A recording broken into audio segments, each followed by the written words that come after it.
नमस्कार मंडळी, सगळ्यांना नवरात्रीच्या खूप खूप शुभेच्छा. आज आहे महाअष्टमी. अष्टमी आणि नवमीला खास करून देवीला आणि नवकन्यांना चणे, पुरी आणि शिऱ्याचा नैवेद्य दिला जातो आणि ते सुद्धा कांदा लसूण न घालता. चला मग रेसिपी बघूया. सगळ्यात आधी मी 1 वाटी चणे इथे रात्रभर भिजवून घेतले. इथे मी हे लाल किंवा काळे चणे घेतले. त्यामध्ये एक छोटासा तुकडा दालचिनीचा आणि तमालपत्र घालून याला मी उकळून घेतलेला आहे.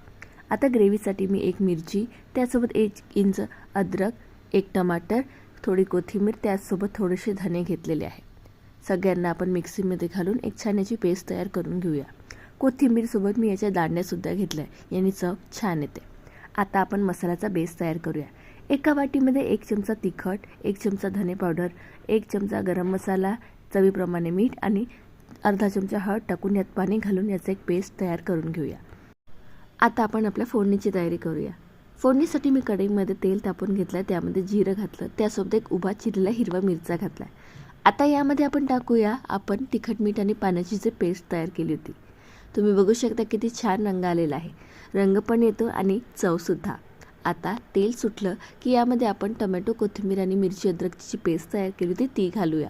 यामुळे आपला बेस अगदी टेस्टी होतो. तेल सुटलं की यामध्ये आपले उकळलेले चणे घालूया. मी या चण्यांसोबत थोडं पाणीसुद्धा घातलं आहे, जे चण्यांमध्ये असतं. असं केल्याने चव छान येते.